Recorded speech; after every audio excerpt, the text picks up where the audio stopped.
guys, back again today with episode 4 of the YouTube Dividend portfolio. So, got an update here. This is from market close on Wednesday, September 8th.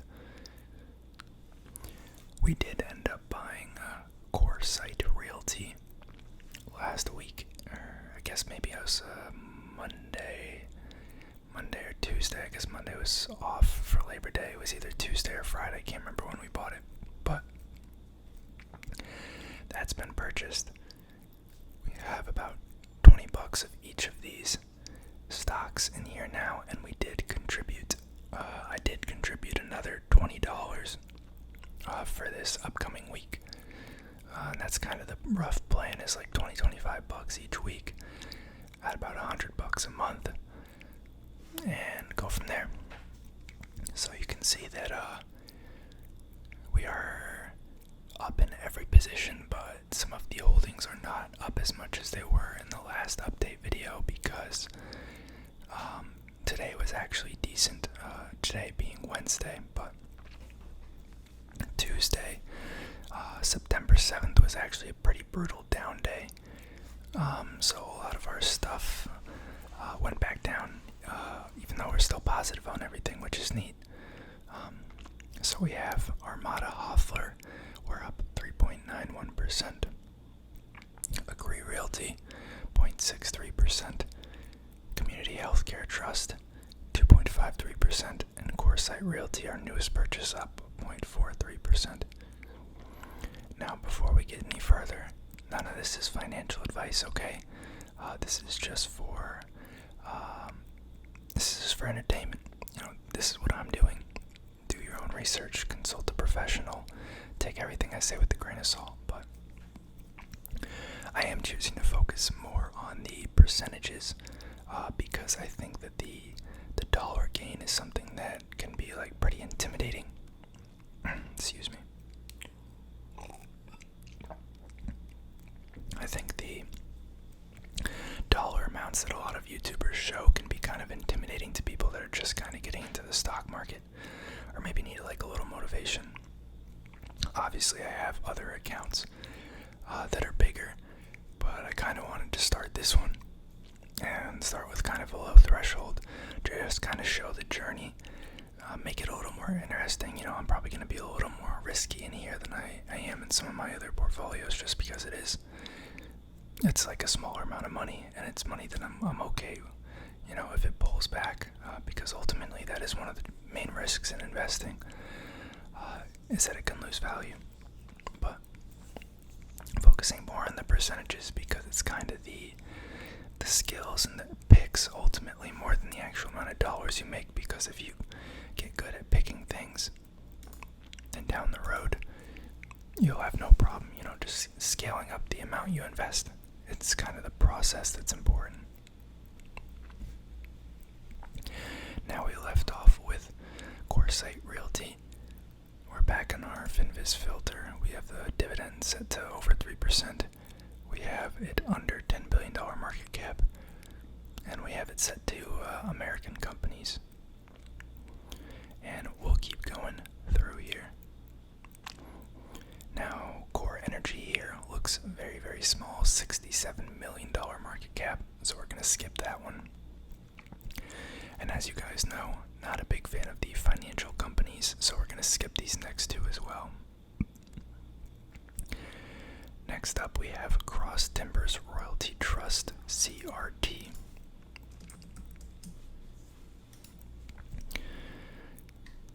It said oil and energy, but I assume this is timber. Producing and non-producing royalty and overriding royalty interest properties in Texas, Oklahoma, and New Mexico.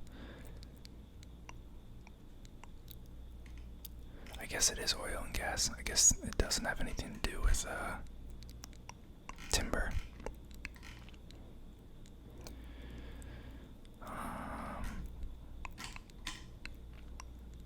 Oh, this is crazy small. I don't know how I didn't notice that.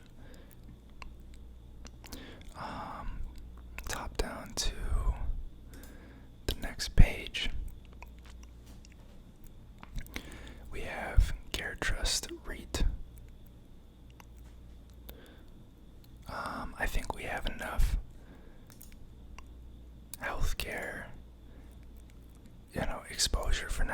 CHCT, I think it was. So we're gonna pass on that one.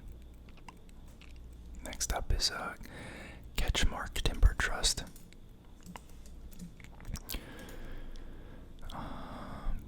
This definitely is on the smaller end, but it's a nicer yield, nicer forward yield. I'm curious if this one actually is in timber. Yeah, timberland and high demand U.S. mill markets. Alabama, Florida, Georgia, North Carolina, Oregon, South Carolina, and Texas.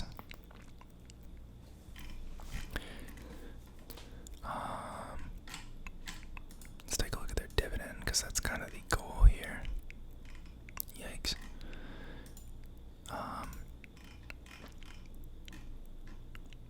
Pretty high payout ratio, but then again, I'm guessing it might be a REIT based on the trust. But it also sounds like they don't really grow their dividend, which is slightly concerning. It's been very consistent, but it's really the compound growth that we're looking for. Let's look at some of the charts here. Yeah, they're growing revenue. Oh boy. Pretty big net losses, but then again, if it is a REIT, that's not as huge of a deal. And that would explain the increase in shares. About $600 billion in assets, 470, 460 in liabilities. Negative margins, yeah. No reason to invest in something like that if you don't have to. CWEN, Clearway Energy, $6.28 billion company, forward yield of 4.21%, 31% improvement in the past year, 73% in the past 5 years. Clearway Energy works through its subsidiaries in renewable energy business. Ooh, we like that. Definitely a little bit overhyped of a sector right now, but long term I think will be very solid. Thermal infrastructure assets, interesting. So this is not your traditional renewable play with like solar panels or wind or water energy. I think it's using geothermal energy, which is actually really interesting.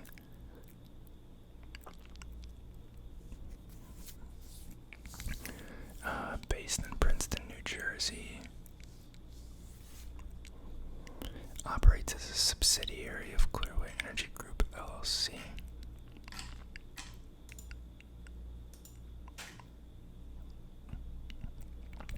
It's actually decent growth.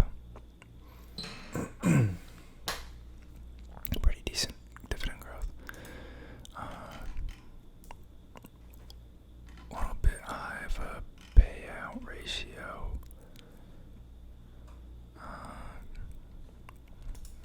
Might pop over to Yahoo Finance. I don't like how Seeking Alpha only shows the forward-looking ratios and yield, like on the main page. See when. Okay, I guess they show forward now too. That's wonderful. Current PE though, 85. That's very expensive.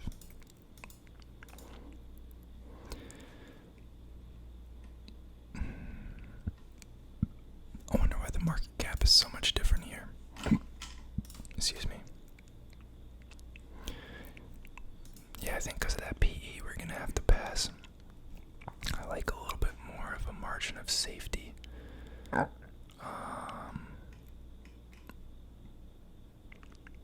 Office REITs we do not like. Another energy company, DCP, oil and gas.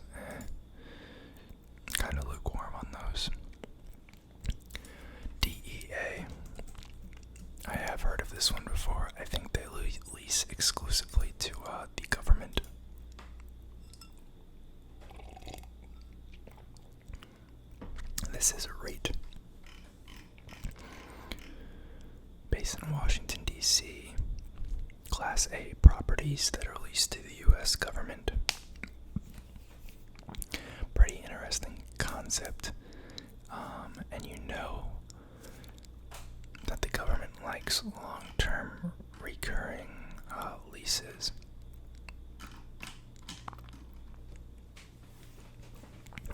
The short interest is up a little bit and the yield is rather high, so I'm kind of getting the impression that there's something that's probably wrong with it. Looks like pretty flat dividend growth. Payout ratio's fine. A little high, but it's a REIT.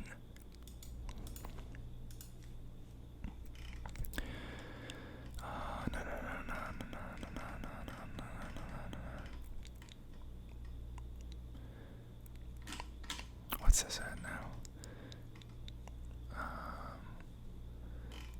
Okay. Self-managed REIT, blah blah blah.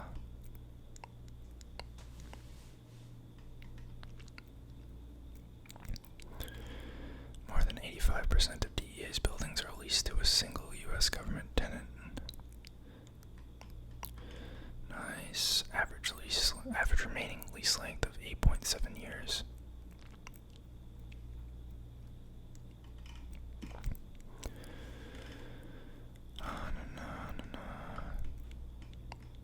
Pretty heavy focus. Actually, that's not terribly bad diversity, I'm gonna be honest.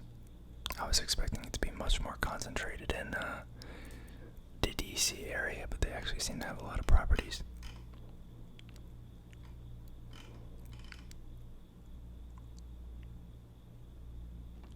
Inventory has grown faster than... Oh, leased inventory has grown faster than owned inventory. Okay. A little bit high debt.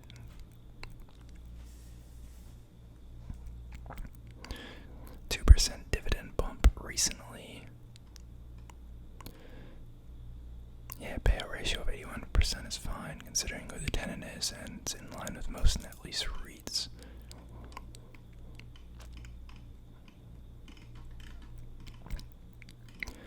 High interest rates could result in the market sell-off for perceived slower growing REITs such as DEA and could raise the cost of debt funding.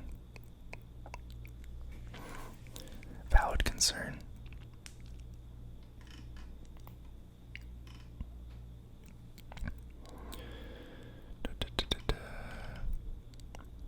Has long beneficial shares in DEA. Okay.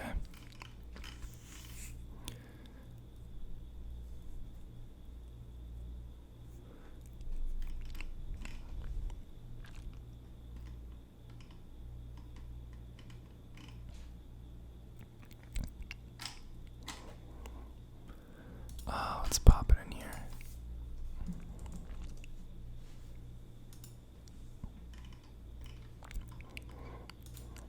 Decent dividend growth, decent income growth, increasing shares by a decent amount, but then again they're trying to grow. $2.5 billion in assets, $1.2 billion in debt. That's actually not terrible.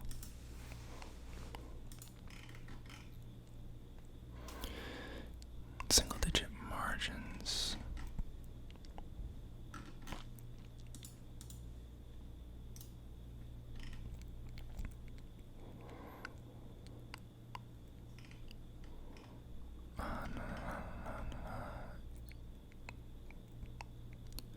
Easterly Government Properties. Oh, that's the name of this place. Lol. All these articles seem to be, like, for the most part, pretty bullish. I guess the stock price hasn't moved crazy. Pretty flat. You know, we'll keep an eye on it. If we don't see something better come along, then we'll give it a second look. But I have a feeling we could find a better deal.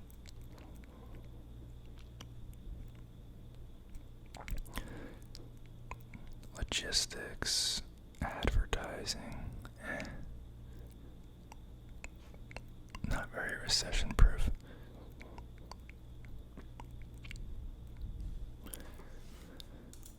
We'll look at Doc, I guess. I don't really want to buy more healthcare stuff, but it seems like they're kind of common.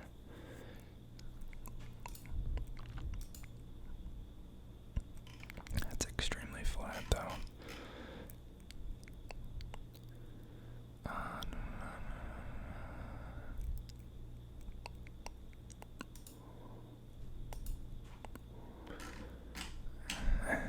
Let's pass on it. We've got enough healthcare exposure. There's plenty of things to pick from here.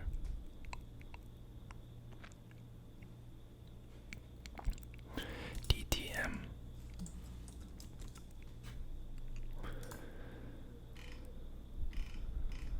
Pretty low coverage. Pipeline. I just don't know enough about these spaces, and no Dividend. I don't know why it's even on our list unless they cut it recently, and that's why it's showing up down there, because there was history of a Dividend. I don't know. And Link. Energizer could be interesting. Battery play.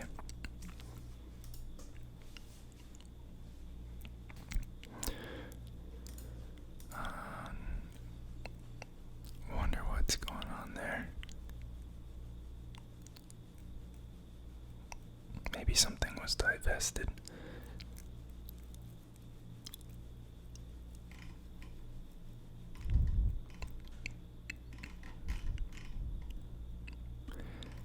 Articles seem pretty negative on it.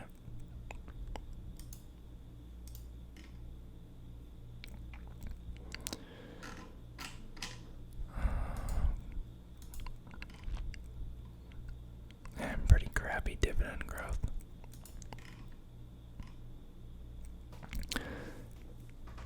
They have been growing it for 0 years. Nice. We'll keep going.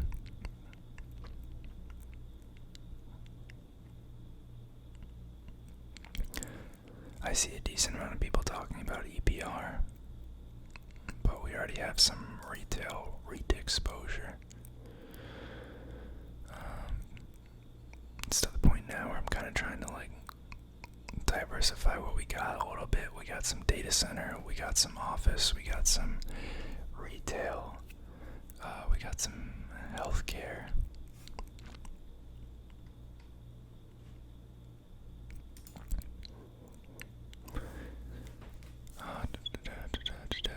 Income funds, finance,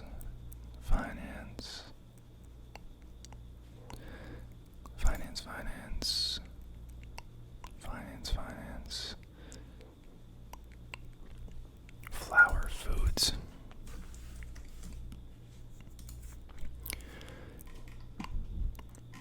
%70 payout ratio, decent dividend growth,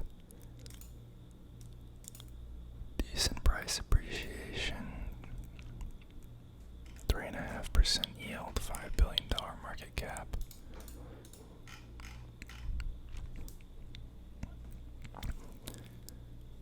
Bread, buns, rolls, snack cakes, tortillas, frozen breads. Nature's Own, Dave's Killer Bread, Wonder, Canyon Bakehouse, Mr. Tasty Cake.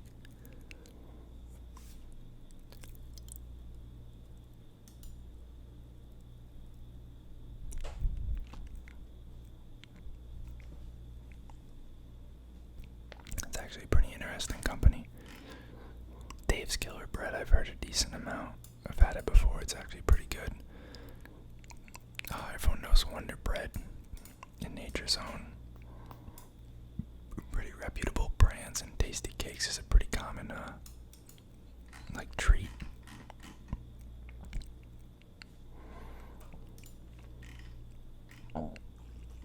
Excuse me.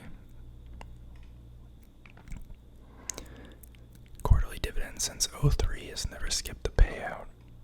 Increased its dividend every year since 2013.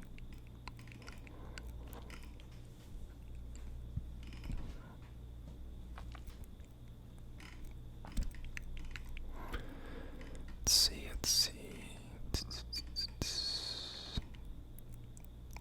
Looking to acquire new brands to enhance presence and production capacity. I guess their most recent one was Canyon Bakehouse, the top gluten-free bread brand. Gluten-free market is expected to grow at 7.2% compound annual growth rate through 2027. I have actually seen this before.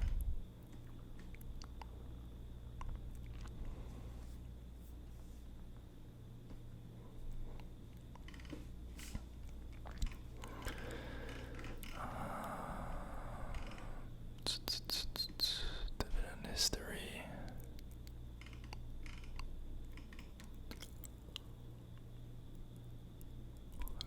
Pretty decent increase of cash flow.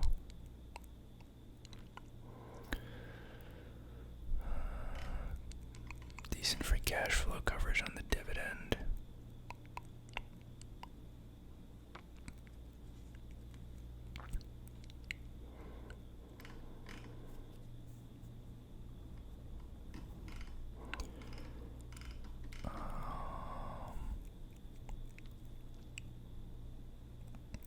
It's a pretty nice EPS growth rate if it's true. We could actually look at it.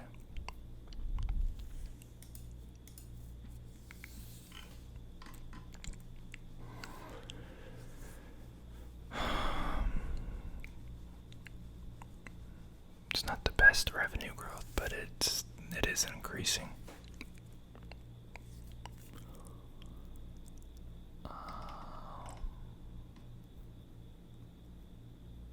Operating income, little bit of a roller coaster.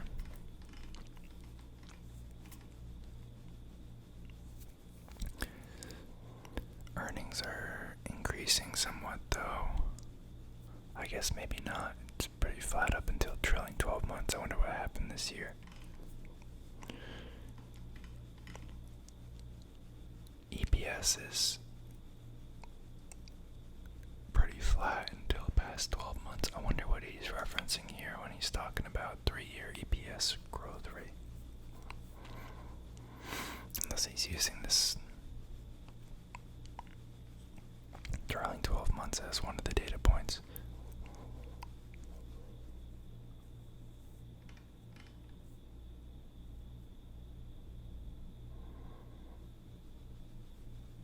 Or maybe this.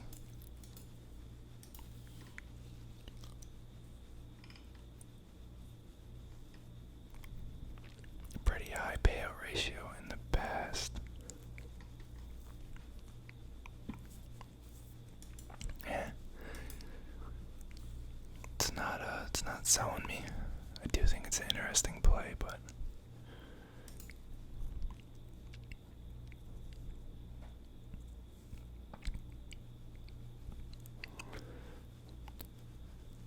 office reached.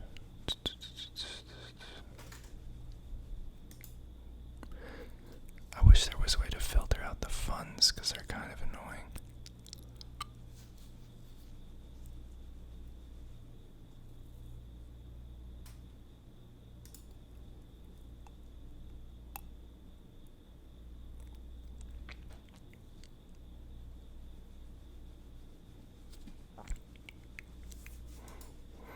Could take a look at good.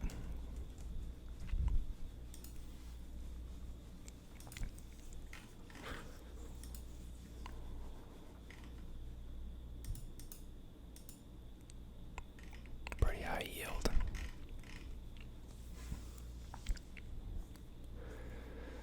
$189 consecutive monthly cash dividend distributions. And they pay on a monthly basis.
don't see anything, might have to call it for today and try and find a pick next time. Haynes Brands I have looked at before, I'm not a huge fan of. Hawaiian Electric.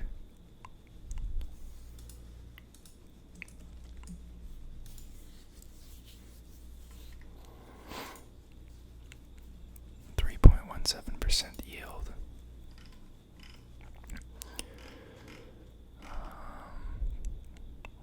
Utility, banking, renewable infrastructure, investment business in the state of Hawaii.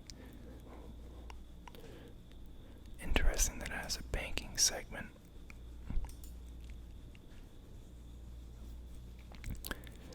.42 branches. Headquartered in Honolulu. You know, that limits growth in terms of that it's confined to Hawaii, but it also gives a little bit of a moat. It's actually kind of a low payout ratio. Pretty low dividend growth.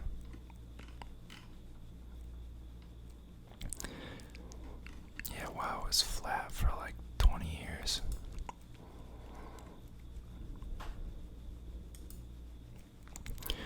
We can't catch a breakout here, guys.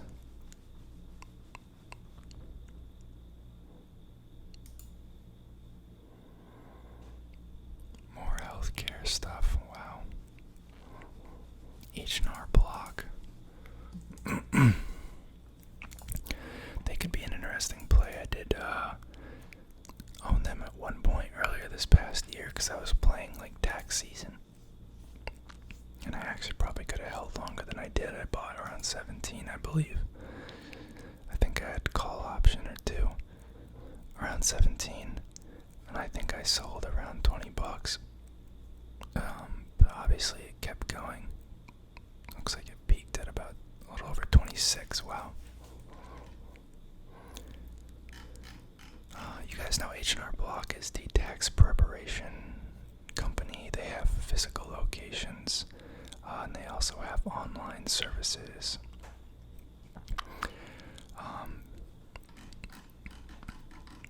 Another thing that's big now is that with the recent rise in contract work, so like 1099 workers as Uber, Instacart, DoorDash, those are typically, you need paid packages from these vendors to claim those deductions. We've also seen an increase in the number of credits that the government offers that you need to file to claim, which hasn't always been something that occurred in the past. We have a lot more adoption of, stocks and crypto, especially in younger audiences that might have just been using the free filing options. We have increased interest in real estate. So I think there's a lot of driving factors for tax software. Now this is probably a little on the loftier side in terms of H&R Block's historical valuation.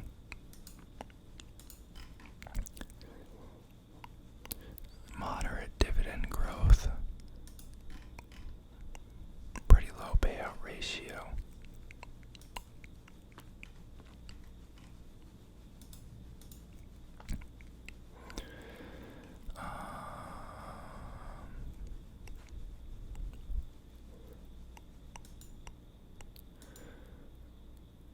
I guess it's going based off. That's weird. It switches from April to June. Must have changed their accounting basis. Revenue is kind of down. We don't love that. Income is up. Operating income is up. They took a pretty big hit in April of 2020. I'm curious for what's causing the loss of revenue.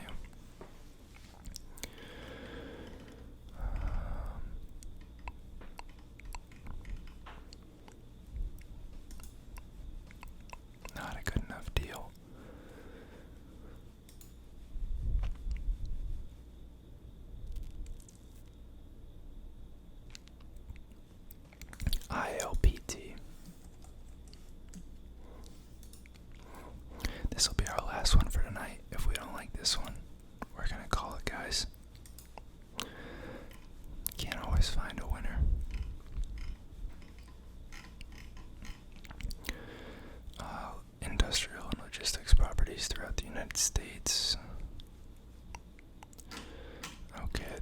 general.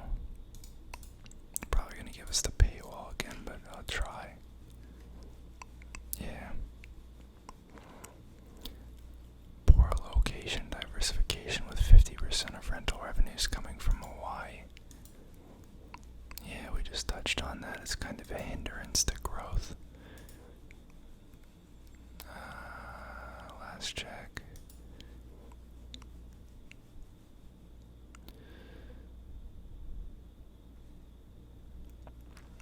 Yeah, we'll call it there, guys. Hopefully you guys enjoyed the video. I know we didn't end up finding a pick for this episode, but subscribe, like, drop a comment down below. Let me know if you want to see any other types of videos. I'm always open to making new stuff, and I'll see you guys next time.